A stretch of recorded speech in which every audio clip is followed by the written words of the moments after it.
जय हिंद साथियों, स्वागत है आप सभी का आपके अपने YouTube channel DS Rajput education में। तो साथियों, आज अपन लोग देखने वाले हैं बाल विकास के कुछ महत्वपूर्ण क्वेश्चन आंसर, जो कि दोस्तों आपके यूपी टेट, चाहे सी टेट हो, चाहे आपका एमपी टेट हो, चाहे सुपर टेट हो, इन सभी आपके एग्जामों में एक क्वेश्चन आंसर पूछे जाते हैं। तो अगर आप लोग एक शिक्षक बनना चाहते हैं तो दोस्तों ये बाल विकास का पोर्शन ज़रूर इसको कवर करिएगा। ये हमेशा आपको पहले ही पोर्शन में पूछा जाता है, चाहे वो किसी भी स्टेट लेवल का एग्जाम्स देना हो आपको। अगर आप लोग शिक्षक बनना चाहते हैं तो वीडियो को ज़रूर शुरू से लेकर के अंत तक जरूर देखना है। अगर आपको अंत में वीडियो पसंद आए तभी आप लोग वीडियो को लाइक, चैनल को सब्सक्राइब करेंगे, अन्यथा आप लोग नहीं करेंगे। चलते हैं तो वीडियो को स्टार्ट करते हैं बिना समय बर्बाद किए हुए। पहला क्वेश्चन है, मानव शिशु में भाषा के द्वारा जो संवाद प्रेषण है वो कौन सी आयु में आरंभ होता है। तो साथियों, आपके ऑप्शन, चारों ऑप्शन दिए गए हैं।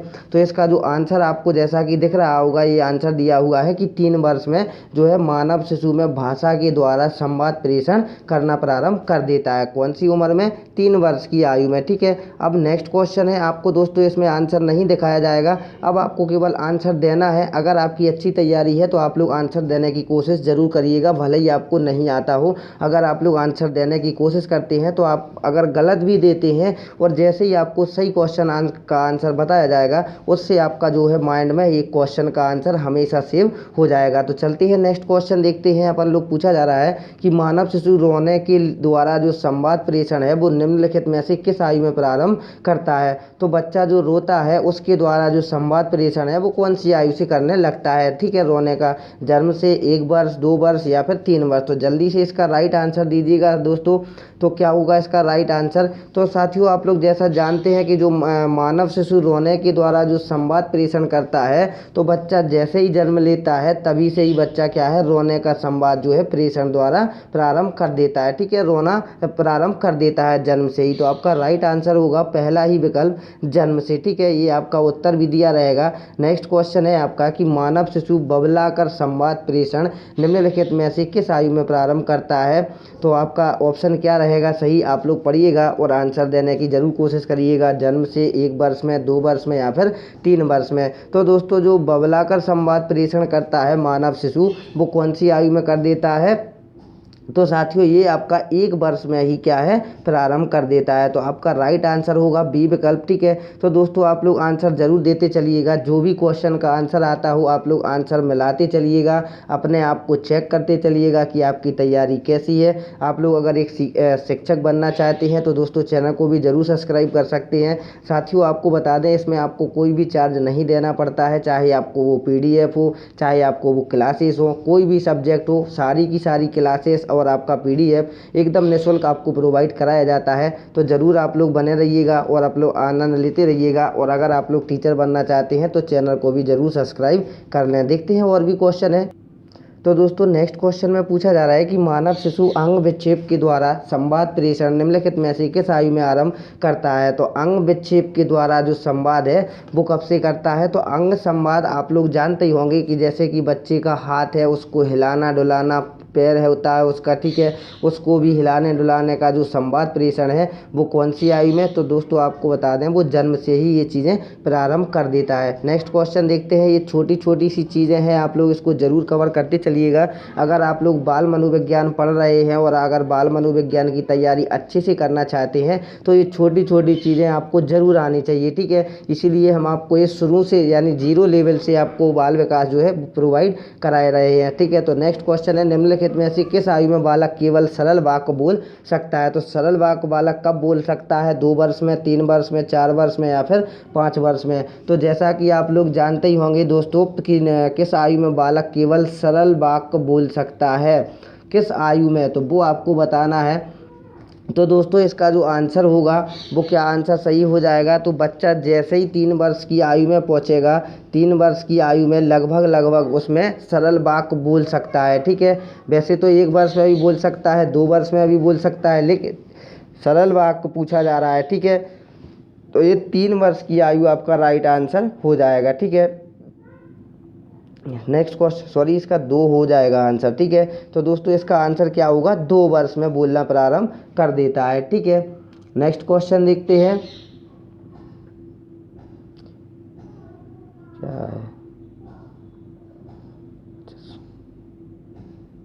है। नेक्स्ट क्वेश्चन देखते हैं दोस्तों, निम्नलिखित में से किस आयु में बालक जटिल वाक्य बोल सकता है। तो जटिल वाक्य आपको बताना है। तो दोस्तों जटिल वाक्य कौन सी आयु में बोल सकता है बच्चा, तो जो जटिल वाक्य बोल सकता है वो 3 वर्ष की आयु में बोल सकता है। जैसा कि अपन ने सरल वाक्य देखा था तो 2 वर्ष में पूछेगा, बता देगा, ठीक है। अगर आप लोग जटिल वाक्य पूछेंगे तो वो 3 वर्ष की आयु में जटिल वाक्य बोल सकता है, ठीक है। ये आपका आंसर दिया हुआ है। नेक्स्ट क्वेश्चन देखेंगे, निम्नलिखित में से किस आयु में बालक संवाद प्रेषण व्याकरण के अनुसार करता है। 2 वर्ष, 3 वर्ष, 4 वर्ष या फिर 5 वर्ष में। तो दोस्तों इसका जो राइट आंसर होगा वो क्या होगा कि बालक संवाद प्रेषण व्याकरण के अनुसार कौन सी आयु में करना प्रारंभ कर देता है, तो वो 4 वर्ष की आयु में 4 वर्ष की आयु में बालक संवाद प्रेषण व्याकरण के अनुसार करना प्रारंभ कर देता है, ठीक है। तो राइट आंसर होगा 4 वर्ष। नेक्स्ट क्वेश्चन दिया हुआ है, मानव की भाषा विकास में पहली अवस्था निम्नलिखित में से कौन सी है। आकलन, शब्दकोश निर्माण, वाक्य निर्माण या शुद्ध उच्चारण। तो साथियों इसका जो राइट आंसर होगा वो आपका राइट आंसर होगा आकलन, ठीक है। पहला ही विकल्प सही आंसर हो जाएगा। तो दोस्तों आप लोग भी अपना आंसर मिलाते चलिएगा। नेक्स्ट क्वेश्चन है कि आधुनिक काल में संवाद प्रेषण के निम्नलिखित साधनों में कौन सा सर्वाधिक प्रभावशाली है। मंत्र प्रचार, रेडियो, टेलीविज़न या पुस्तकें। तो दोस्तों इसका जो राइट आंसर होगा वो क्या हो जाएगा, टेलीविज़न आपका राइट आंसर हो जाएगा, ठीक है। चलते हैं नेक्स्ट क्वेश्चन की ओर, बने रहिए। तो नेक्स्ट क्वेश्चन आपसे क्या पूछा जा रहा है, 3 वर्ष की आयु में बालक निम्नलिखित में से किसका संवाद प्रेषण कर सकता है। शब्द प्रयोग, मौसमों का ज्ञान, सिक्कों में अंतर या गुप्त भाषा। तो जैसा कि आपको आंसर दिख रहा होगा शब्द का प्रयोग, ठीक है। तो पहला ही विकल्प क्या होगा, राइट आंसर हो जाएगा। नेक्स्ट क्वेश्चन देखेंगे कि गुप्त भाषा के द्वारा संवाद प्रेषण निम्नलिखित में से किस आयु में देखा जाता है। शैशवावस्था, बाल्यावस्था, किशोरावस्था या फिर युवा अवस्था। तो गुप्त भाषा के द्वारा जो संवाद प्रेषण है, जैसे कि कान में आपने देखा होगा कि शुक्र शुक्र कई लोग करते हैं, आपस में जो चर्चा करते हैं ताकि कोई सुन ना ले, वो क्या है, गुप्त भाषा कहलाती है, ठीक है। तो ये कौन सी आयु वर्ग में बालक जो है वो करना प्रारंभ कर देता है। तो बताइएगा दोस्तों इसका जो राइट आंसर होगा वो क्या होगा। तो दोस्तों जैसा कि आप लोग समझते हैं कि गुप्त भाषा का जो संवाद है वो केवल किशोरावस्था में हो सकता है, शैशवावस्था में नहीं हो सकता है, ना ही बाल्यावस्था में, युवा अवस्था में हो सकता है। लेकिन किस अवस्था में देखा जाता है, तो अधिकतर किशोरावस्था में देखा जाता है। ये आपका राइट आंसर रहेगा। नेक्स्ट क्वेश्चन है, निम्नलिखित में से किस आयु में बालक वाक्य निर्माण प्रारंभ करता है। तो जो वाक्य दिया जाता है बच्चे को वो कौन सी आयु या उम्र में बच्चा प्रारंभ कर देता है वाक्य निर्माण। 1 वर्ष, 1.5 वर्ष, 2 वर्ष या फिर 3 वर्ष। तो साथियों इसका जो राइट आंसर होगा वो 1.5 वर्ष की आयु रहती है, उसमें बच्चा जो है अपना वाक्य निर्माण करना प्रारंभ कर देता है, ठीक है। तो आपका राइट आंसर होगा बी विकल्प, ठीक है। नेक्स्ट क्वेश्चन है कि 12 वर्ष की आयु में बालक का जो शब्द भंडार औसत है वो रूप से कितने शब्दों का होता है, रूप से कितने शब्दों का होता है। बताइए 10,000, 20,000, 30,000 या फिर 24,000। तो साथियों इसका राइट आंसर भी दीजिएगा। इसका राइट आंसर होगा कि जो 12 वर्ष की आयु होती है उसमें बच्चे का जो शब्द भंडार औसत रूप से कितने शब्दों का होता है, तो वो लगभग में 10,000 का होता है, ठीक है। आपका पहला ही विकल्प सही आंसर होगा। नेक्स्ट क्वेश्चन देखेंगे कि 12 वर्ष की आयु में बालक का जो अधिकतम शब्द भंडार है निम्नलिखित में से कौन सा होता है। 12 वर्ष की 10,000, 20,000, 30,000 या फिर 24,000। तो दोस्तों इसका भी राइट आंसर क्या होगा, अधिकतम शब्द भंडार पूछा गया है, औसतन में आपका 10 आएगा और अधिकतम में अगर आपसे पूछा जाए तो दोस्तों 30,000 आएगा, जो कि आपका तीसरा विकल्प सही आंसर हो जाएगा, सा विकल्प, ठीक है। नेक्स्ट क्वेश्चन देखते हैं, बालकों में शब्दों के शुद्ध उच्चारण की जो आयु है वो कौन सी आयु मानी जाती है। शुद्ध उच्चारण की आयु 1.5 वर्ष, 2 वर्ष, 3 वर्ष या फिर 4 वर्ष। तो साथियों इसका जो राइट आंसर होगा वो 1.5 वर्ष जो है आपका, उसमें शुद्ध उच्चारण करना बच्चा प्रारंभ कर देता है, ठीक है। तो ये आपका राइट आंसर रहेगा। नेक्स्ट क्वेश्चन देखेंगे, बने रहिएगा दोस्तों शुरू से अंत तक। नेक्स्ट क्वेश्चन है आपका कि बालकों में भाषा विकास में सबसे अधिक प्रभाव निम्नलिखित में से किसका पड़ता है। शारीरिक स्वास्थ्य का, बुद्धि का, सामाजिक आर्थिक स्थिति का या लिंग भेद का। तो दोस्तों आपका राइट आंसर होगा बुद्धि का, ठीक है। ये आपका ऑप्शन भी दिया हुआ है। नेक्स्ट क्वेश्चन देखते हैं। नेक्स्ट क्वेश्चन में क्या पूछा जा रहा है, निम्नलिखित में से किस कारक का भाषा विकास पर कोई प्रभाव नहीं पड़ता है। शारीरिक स्वास्थ्य, बुद्धि, सामाजिक आर्थिक स्थिति या प्रजातीय लक्षण। तो साथ ही इसका आपको राइट आंसर बताना है, तो जल्दी से आप लोग इसका राइट आंसर भी दे दीजिएगा।